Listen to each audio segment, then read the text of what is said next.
All right, y'all, it's been a minute since I did a video. I'll discuss the reason why at a later time, but let's take a look at how things has been progressing since. We have, that the watermelon plants has been growing out of control. We haven't harvested watermelon yet because it's been dying off with all the hot weather. The extremely hot weather and the lack of rain. That's one. We have a lot of melons here. You gotta look hard to find them because this thing is so bushy. Yeah, I don't want to fall over in there, so I'll just show y'all what we have on the outside.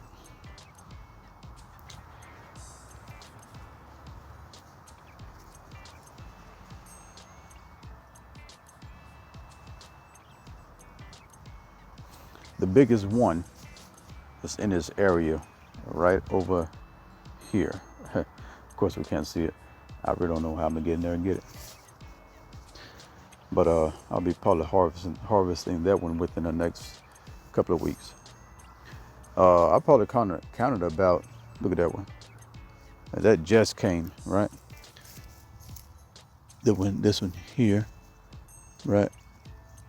Just came, man, within the last couple of days.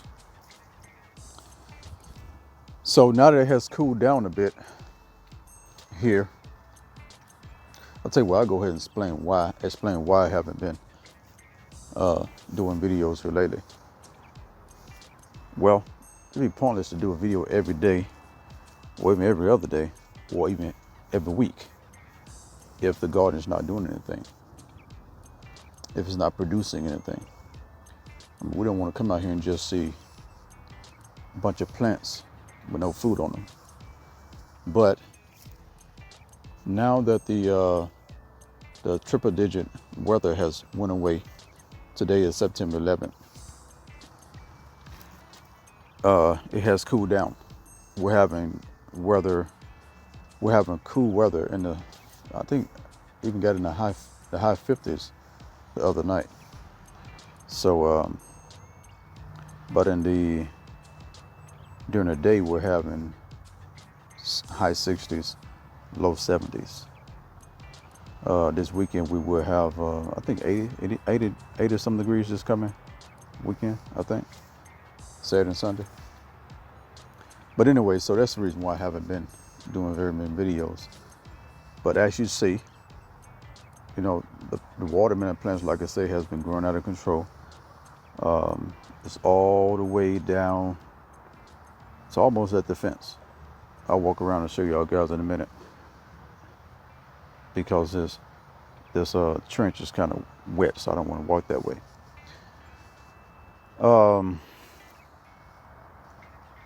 Yeah, you know, we've been getting a lot of rain here lately. Yeah, and that's really been helping out. Really been helping out. You know, nothing grow without rain. So anyway, here where there used to be cucumber plants, I put all the cucumbers up, all the cucumber plants up, and I planted only 12 on the back aisle. Well, not back aisle, but on the back side of this row. Just 12. And as you see, over here, that one, this one, they're not growing so good. I don't understand really why. Maybe some bugs or fleas, insects, or whatever has got a hold to it. Kind of started eating the nutrients out of it. But over here, see, I planted those there before I planted these. See, these are now growing. I planted those things about, I don't think it's been 2 weeks yet. No, I don't think it's been 2 weeks yet. With all that rain, they're really growing fast. Now here, what you're looking at here, right? That is Excuse my vinegar there. Try to keep the fleas away. Anyway, this is chard, more chard. But instead of rainbow chard like on that side, this is giant leaves, giant green Swiss chard, something like that. I'll look at the package and maybe I'll write it on right across the screen, I guess. So we got mothballs still here. Really don't know. I think they're keeping the rodents away, like the possums and stuff like that. But as far as like keeping insects away, I really don't know how good they're doing.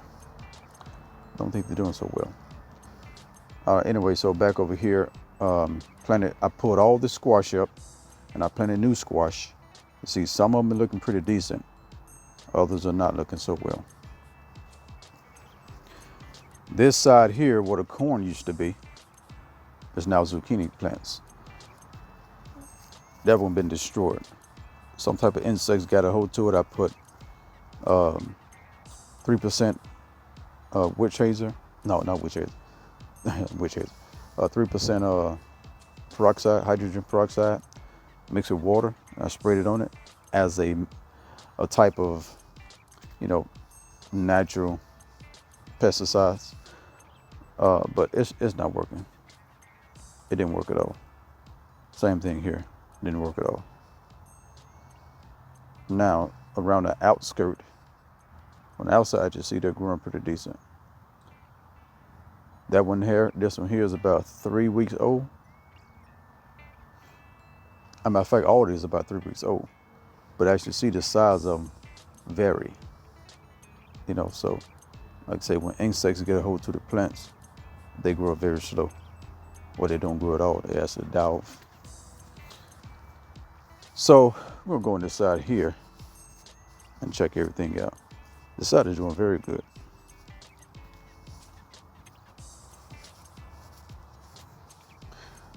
All right, this is the sweet potato patch. The vines are growing everywhere. The sweet potatoes are doing what they're doing. Hopefully we have a lot of potatoes up under here once we pull everything up, which probably won't be for another month and a half. I'll probably pull everything up maybe November 1st, something like that. We'll see. It really all depends on how cold it get. But I'm gonna let it go as long as possible. All right, so here we have the potato patch. And these vines have grown so long, so tall. First they were standing up just a few days ago. But with the rain and the cold, not the rain, but the cold weather, they decided to lay down on me. All right. These things here, they're so old. I can really tell that bush beans don't like extremely hot weather. But I can look at a few of them, right?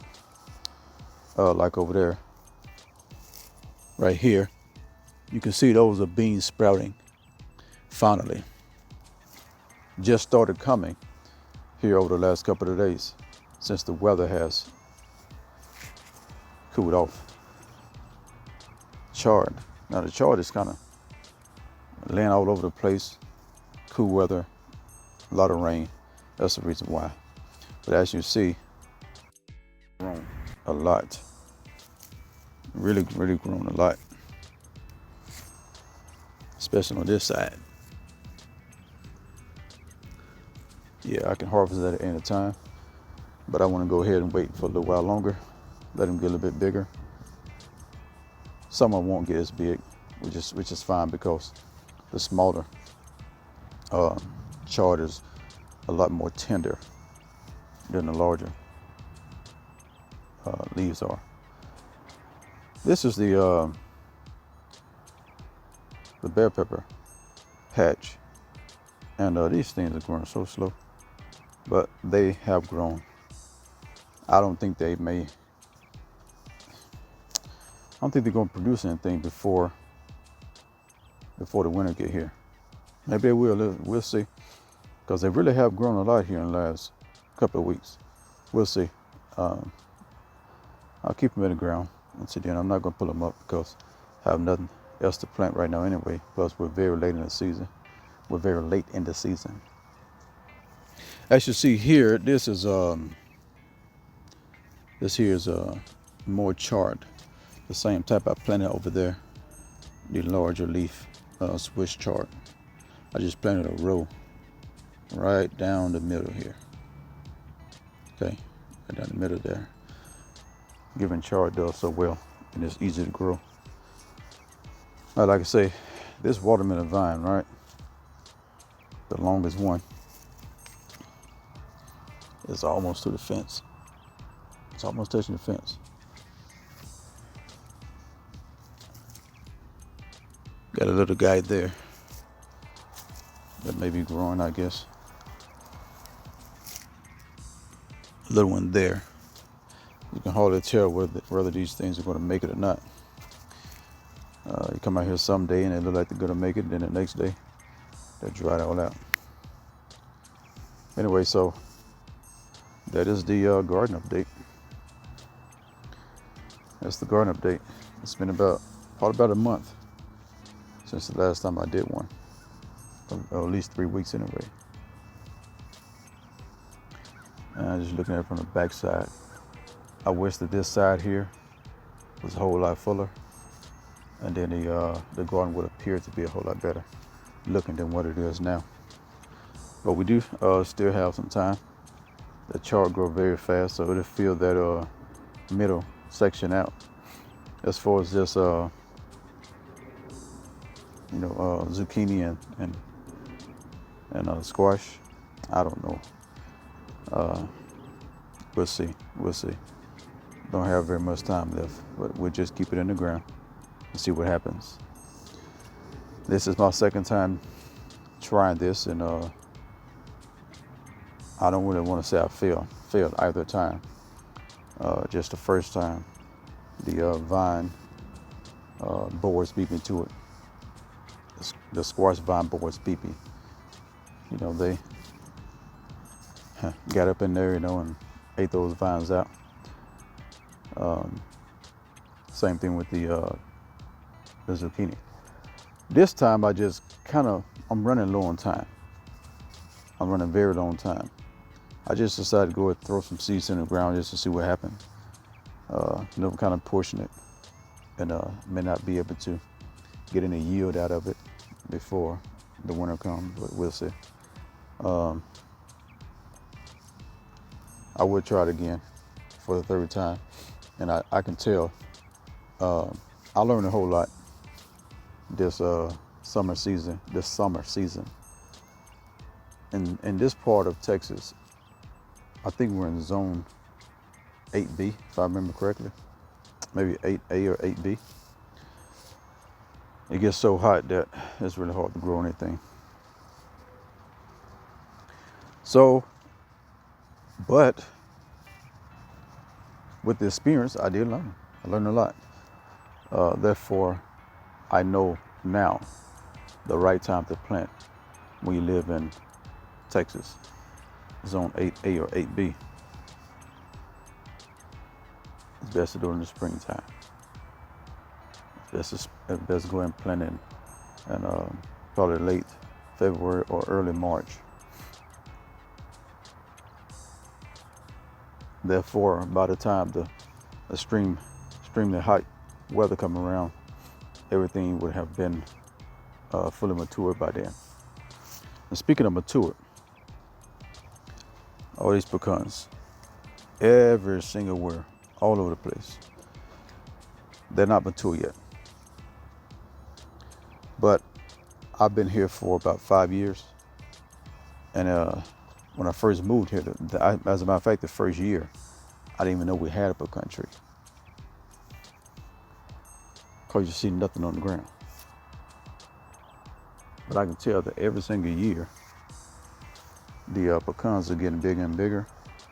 So I'm thinking within the next couple of years, maybe even next year, as soon as next year, we'll have something that we can eat off this tree. Right now, you see this here.